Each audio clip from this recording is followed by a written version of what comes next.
Hello students, welcome back to my channel Shiksha competition. और हमने कल जो लास्ट वीडियो थी उसमें देखा था यूजीसी नेट हिंदी का सिलेबस। ठीक है, कंप्लीट सिलेबस हमने देखा था कि क्या पेपर में आने वाला है, कौन से उपन्यास हैं, जो भी उसमें मेन चीज़ें दे रखी हैं, उपन्यास कौन से हैं, कहानी कौन सी है, निबंध कौन से हैं, यूनिट वाइज इनको दिया हुआ है। तो आप उन्हीं की अच्छे से तैयारी कीजिए। और इसी के लिए यूजीसी नेट के लिए बाकी ये टीजीटी पीजीटी हिंदी वगैरह और सभी जो एग्ज़ाम होते हैं हिंदी साहित्य के, उनके लिए भी इम्पोर्टेंट है। बाकी जो हमारा मेन टारगेट है वो है यूजीसी नेट जून 2024। ठीक है, तो आज हमारा जो हिंदी उपन्यास का टॉपिक हमने लिया है यहाँ पर यूनिट 6 हमारी हिंदी उपन्यास की है, जिसमें देवरानी जेठानी की कहानी। ये कहानी नाम से है, लेकिन ये है क्या? उपन्यास।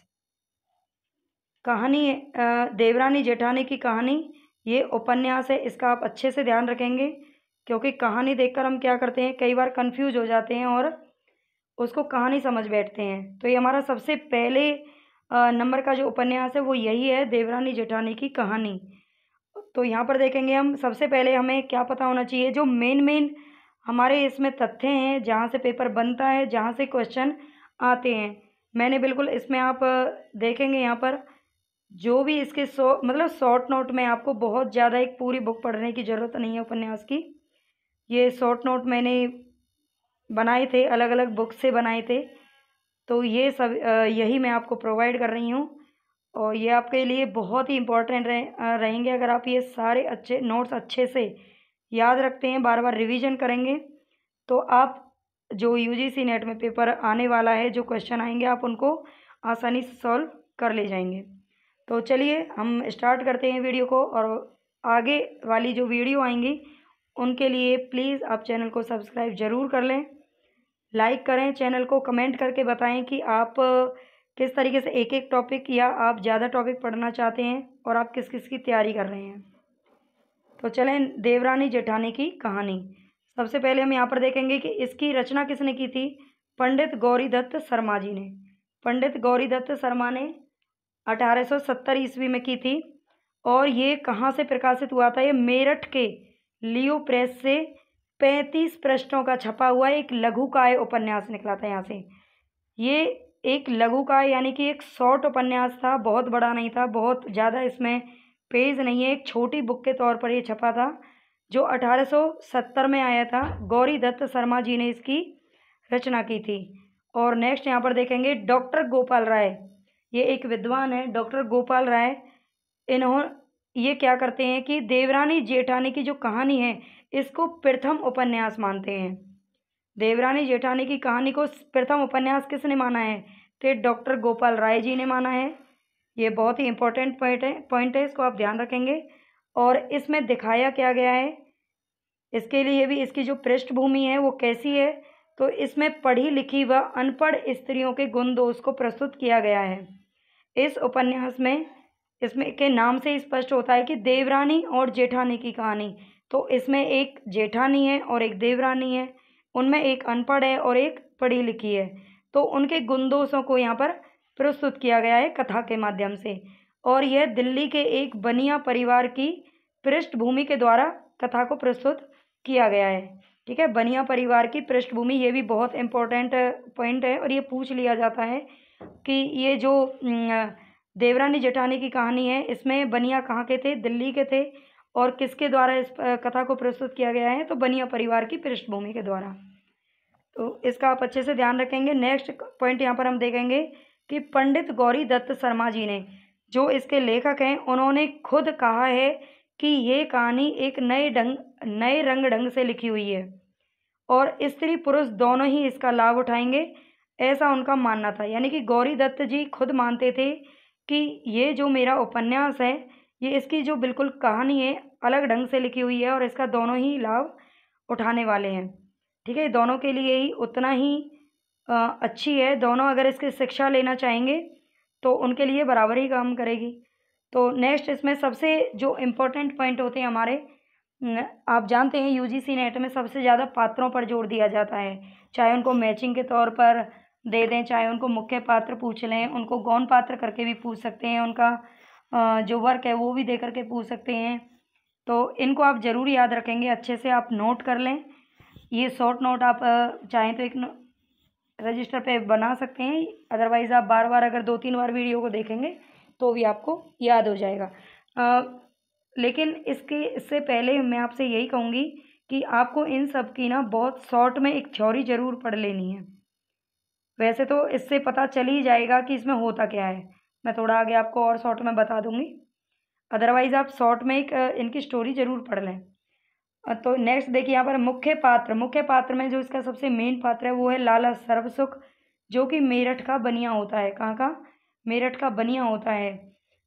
नंबर 2 पे दौलत राम लाला का बड़ा बेटा है। ये पिता के व्यवसाय में सहयोग करता था। जो दौलत राम जी हैं ये लाला का बड़ा बेटा है जो पिता के व्यवसाय में सहयोग करता था। मुलिया और कन्हैया दौलत राम की के बेटी और बेटा है। मुलिया इनकी बेटी का नाम था और कन्हैया इनके बेटा का नाम था। छोटे लाल ये लाला सर्वसुख का छोटा बेटा था। ये रेलवे में नौकरी करता था। सबसे पहले आप ध्यान रखेंगे कि जो लाला सर्वसुख हैं उनके 4 बच्चे होते हैं। ठीक है, उनके कितने बच्चे हैं? 4 बच्चे हैं। 2 बेटे हैं, दौलत राम और छोटे लाल। ठीक है, और 2 इनकी क्या हैं? बेटियां हैं, जो हम आगे देख लेंगे स्त्री पात्रों में। ठीक है, तो इनका आप ध्यान रखेंगे। 2 बेटे हैं, 2 बेटियां हैं और इनके 2 बहुएं भी हैं जो इसकी मेन कैरेक्टर हैं। ठीक है, इनको हम देखेंगे आगे।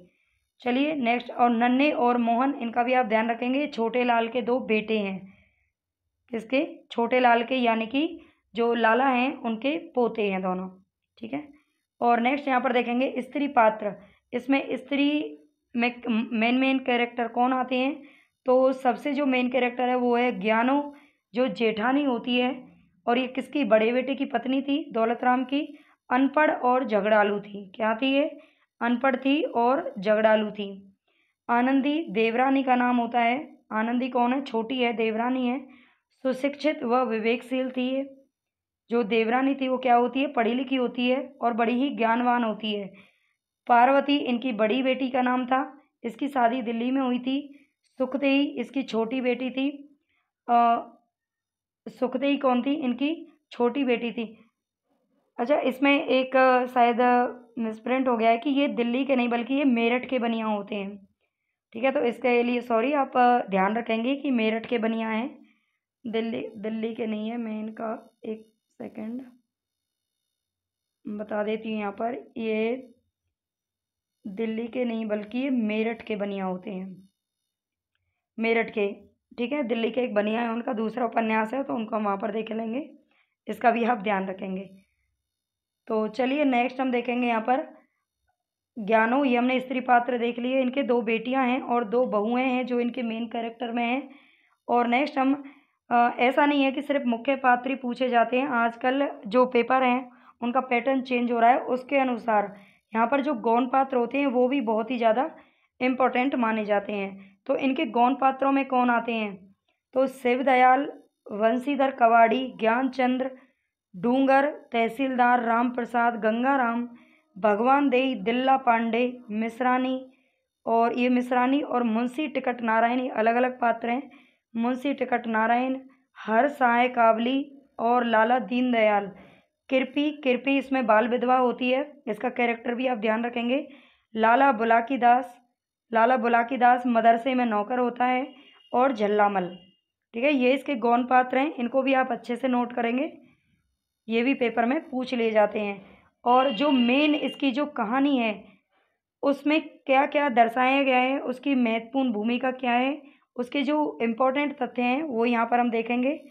इनसे काफ़ी क्वेश्चन आते हैं पेपर में।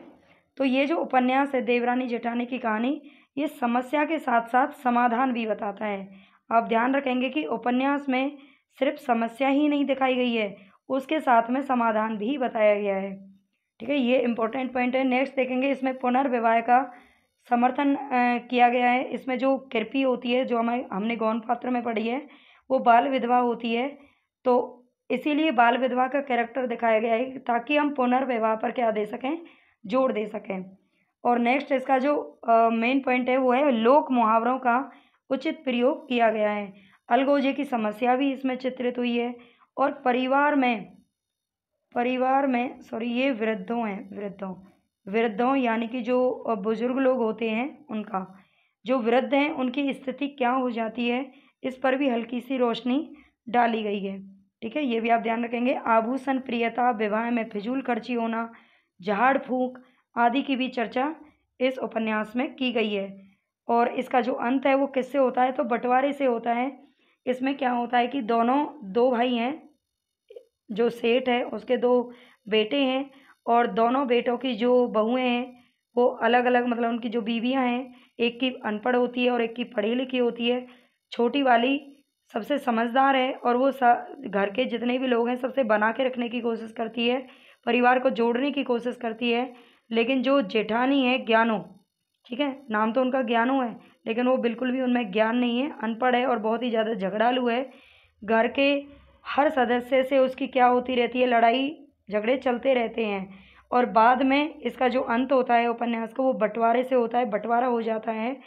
जो छोटा वाला बेटा होता है उसके हिस्से में मकान आ जाता है, और जो बड़ा वाला होता है उसके हिस्से में दुकान आ जाती है।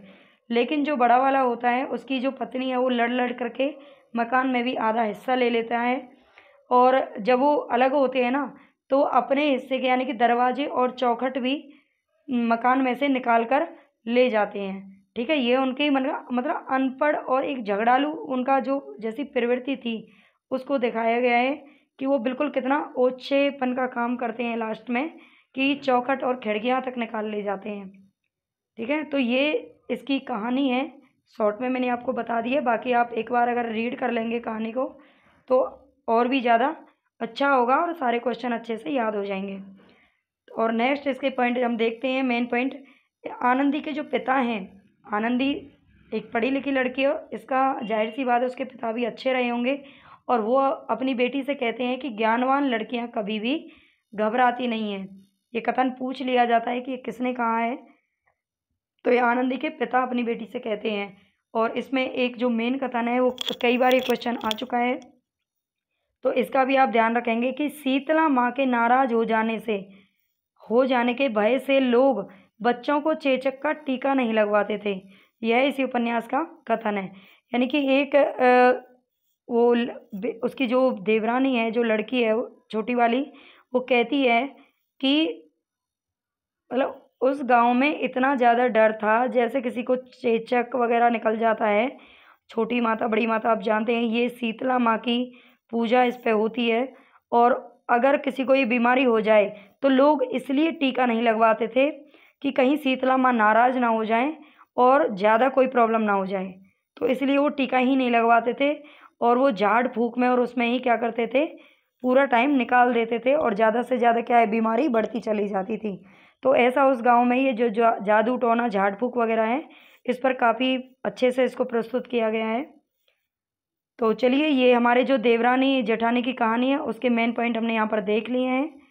और नेक्स्ट जो वीडियो है उसकी हमारी नेक्स्ट उपन्यास पर रहेगी, तो उसके लिए आप इंतज़ार कीजिए। और अगर आपने लास्ट वीडियो नहीं देखी, आप यूजीसी नेट दे रहे हैं, तो आप मेरी लास्ट वीडियो रिवीजन के लिए बहुत अच्छे से देखकर, प्लेलिस्ट बनी हुई है उसमें आप देखें, तो आपको अच्छे से रिवीजन हो जाएगा। तो चलिए, प्लीज़ जाने से पहले चैनल को सब्सक्राइब ज़रूर कीजिए, लाइक कीजिए, कमेंट कीजिए कि आप किसकी तैयारी कर रहे हैं। धन्यवाद।